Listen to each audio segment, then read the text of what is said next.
Hello. Hello बच्चों, अब मैं ना एक्सरसाइज 5.1 लेकर आ गई हूँ। वो जो था इससे पहले वाला वो इंट्रोडक्शन पार्ट था अर्थमेटिक प्रोग्रेशन का। तो मैंने अर्थमेटिक प्रोग्रेशन क्या होता है वो आपको बताया था लास्ट वीडियो में।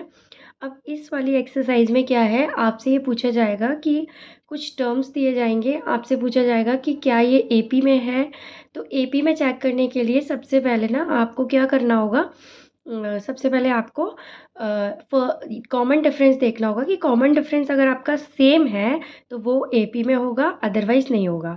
तो जो आपको लिस्ट ऑफ नंबर्स का पहला टर्म होता है ना बच्चों, वो फर्स्ट टर्म कहलाता है। और जो कॉमन डिफरेंस वो कैसे निकलता है कि आप सेकेंड टर्म को फर्स्ट टर्म से माइनस करो, सिमिलरली थर्ड टर्म को सेकेंड टर्म से माइनस करो, सिमिलरली फोर्थ टर्म को थर्ड टर्म से माइनस करो, और सो ऑन, ऐसे ही चलते चले जाओ। तो आपका जो कॉमन डिफरेंस आएगा अगर वो सेम आता है तो आपकी जो गिवन जो सीरीज़ है, गिवन जो लिस्ट ऑफ नंबर है वो आपके एपी में होंगे। तो एक्सरसाइज 5.1 का मैं फर्स्ट क्वेश्चन आपसे पढ़ती हूँ, फिर उसको मैं एक्सप्लेन करती हूँ। In which of the following situation does the list of number involve make an arithmetic progression and why. इसमें कह रहा है कि किस सिचुएशन में जो आपको लिस्ट ऑफ नंबर है क्या वो एपी बनाएंगे, और बनाएंगे तो क्यों बनाएंगे।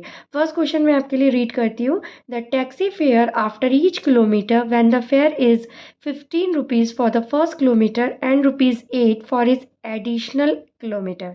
इसमें कह रहा है जो टैक्सी का किराया है हर किलोमीटर के लिए, पहले पहले 1 किलोमीटर के लिए आपको 15 रुपये देना पड़ेगा, और फिर जैसे जैसे आप एडिशनल किलोमीटर डालोगे तो उसके हिसाब से आपको 8 रुपये और देने पड़ेंगे।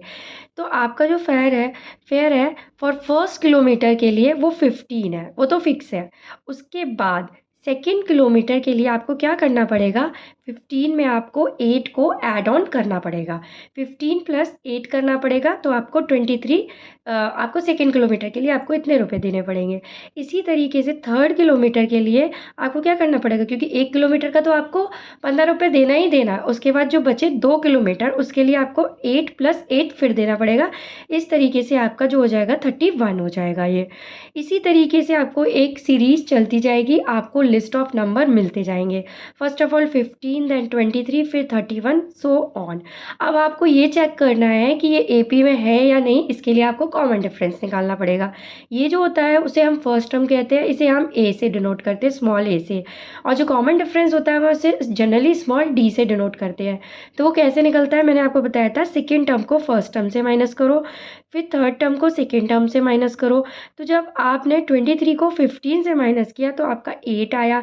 इसी तरीके से आप थर्ड टर्म को सेकेंड टर्म से माइनस करोगे तब भी आपका 8 आ रहा है, यानी कि जो कॉमन डिफरेंस है यहाँ पर सेम आ रहा है। और जब कॉमन डिफरेंस सेम आता है तो वो एपी में होता है।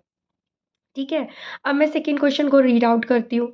The amount of air present in a cylinder when a vacuum pump remove 1/4 of the air remaining in the cylinder at a time. इसमें कह रहा है कि कोई एक सिलेंडर है, उसमें कुछ अमाउंट ऑफ एयर प्रेजेंट है, लेकिन हम क्या कर रहे हैं कि वैक्यूम पंप का यूज़ करके उसमें से जो एयर है जो एट द टाइम प्रेजेंट है उसमें से हम 1/4 निकाल ले रहे हैं उसका। तो फिर कह रहा है कि क्या ये इस तरीके से जो सीक्वेंस चलेगा, जो सीरीज चलेगी, क्या वो एपी को फॉलो करेगी कि नहीं करेगी। तो इसमें आपको अमाउंट ऑफ एयर बताया नहीं गया, इसीलिए मैंने अमाउंट ऑफ एयर सिलेंडर के अंदर वी मान लिया है, कि मान लिया इनिशियली इसमें जो अमाउंट ऑफ एयर है सिलेंडर में वो वी है।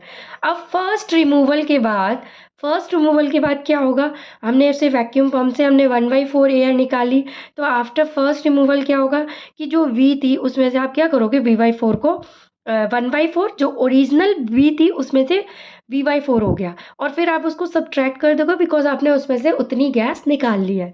तो V माइनस V/4 आप इस तरीके से यहाँ पर एलसीएम लोगे, इसको 1 कर देंगे। इस तरीके से जब आप एलसीएम लोगे ना तो 4V माइनस वी होगा, तो 4V माइनस वी आपका 3V हो जाएगा। सिमिलरली आप सेकेंड रिमूवल करोगे, क्योंकि अब आपके पास कितनी गैस रिमेनिंग है, 3V/4 होगी। और आप कितना कितना निकालोगे, 3v/4 का 1/4 निकालोगे। तो 3v/4 का जब आप 1/4 निकालोगे, आप उसको उससे सब्ट्रैक्ट करोगे।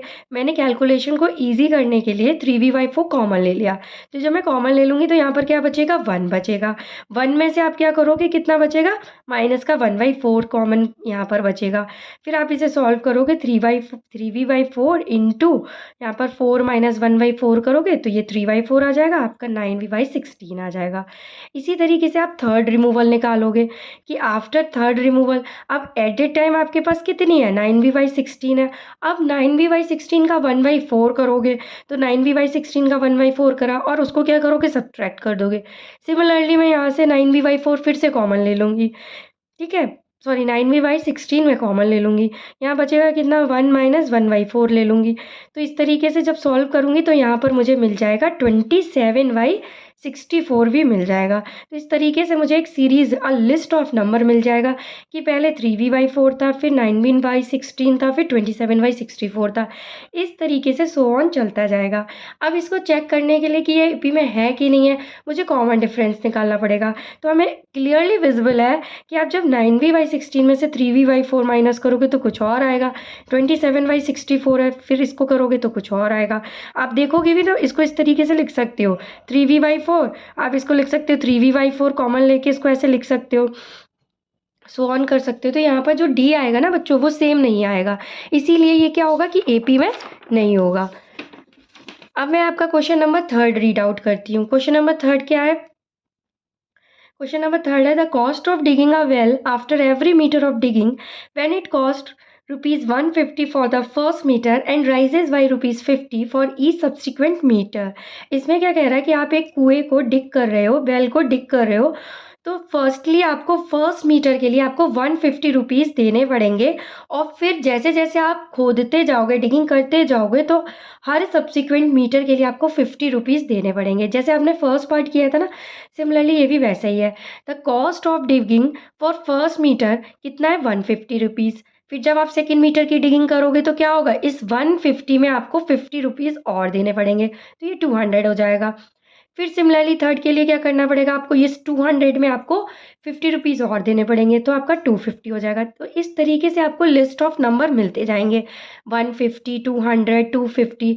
अब आपको ये चेक करना है कि जो लिस्ट ऑफ नंबर बच्चों मिले हैं ये आपका एपी में है या नहीं है। तो आपको इसका कॉमन डिफरेंस निकालना पड़ेगा। कॉमन डिफरेंस मैंने आपको बताया था कि सेकेंड टर्म से जब आप फर्स्ट टर्म को माइनस करोगे, इसी तरीके से थर्ड टर्म को सेकेंड टर्म से माइनस करोगे, तो जो आपका डी आएगा वो सेम आना चाहिए। तो अगर वो सेम आता है तो दिस इज इन एपी। आप 200 को 150 से माइनस करोगे तो 50 आएगा, 250 को 200 से माइनस करोगे तो 50 आएगा। डी दोनों ही केस में सेम आ रहा है, तो यानी कि ये आपका क्या है, एपी में है। अब मैं फर्स्ट क्वेश्चन का लास्ट पार्ट पढ़ रही हूँ। फर्स्ट क्वेश्चन का लास्ट पार्ट है the amount of money in the account every year when 10,000 is deposited at compound interest at 8% per annum. यानी कि जो आप किसी भी अकाउंट में हर साल पैसे जो जमा कर रहे हो, आपने इनिशियली 10,000 रुपये जमा करे थे 8% कंपाउंड इंटरेस्ट पे, तो आपका ऐसा हर साल आपको कंपाउंड इंटरेस्ट मिलेगा, तो क्या ये एपी में होगा या नहीं होगा। तो ये बच्चों इसमें क्या है, ये प्रिंसिपल है, 10,000 रुपीज़ आपका प्रिंसिपल है और रेट क्या है यहाँ पर 8% है। तो स्टार्टिंग अमाउंट आपका 10,000 है। तो एक साल के बाद क्या होगा, आपका जो ये 10,000 है इसका आप 8% निकालोगे, 0 से 0 को कैंसिल आउट करोगे तो आपको 800 मिलेगा। तो आपको क्या करना होगा, 10,000 में वो 800 ऐड ऑन करना होगा, तो आपको यहाँ पर 10,800 मिल जाएगा। इसी तरीके से आप सेकेंड ईयर का निकालोगे। अब आपका जो प्रिंसिपल अमाउंट हो जाएगा ना बच्चों, वो 10,800 हो जाएगा। आप इस 10,800 पे क्या करोगे, 8% का इंटरेस्ट निकालोगे। तो 10,800 पे 8% का इंटरेस्ट जो आएगा सॉल्व करके वो 864 आएगा। अब आपका प्रिंसिपल अमाउंट में आपको 864 को ऐड ऑन कर देना है। इसी तरीके से आप कंसेक्यूटिव ईयर का निकाल सकते हो। इस तरीके से आपके पास जो लिस्ट ऑफ नंबर आ गए वो ये आ गए। अब चेक करना है ये एपी में है या नहीं है, बस सिमिलरली वही करेंगे। सेकेंड टर्म को फर्स्ट टर्म से माइनस करेंगे, थर्ड टर्म को आप सेकेंड टर्म से माइनस करोगे, तो आप देखोगे कि आपने पहला जब सेकेंड को फर्स्ट से माइनस किया तो 800 आया, सेकंड थर्ड को सेकंड से किया तो 864 आया, तो आपको डी यहाँ पर सेम नहीं मिला, और डी जब सेम नहीं मिला तो यानी कि ये एपी में नहीं है। तो इस तरीके से हमने फर्स्ट क्वेश्चन को बच्चों कंप्लीट कर लिया है।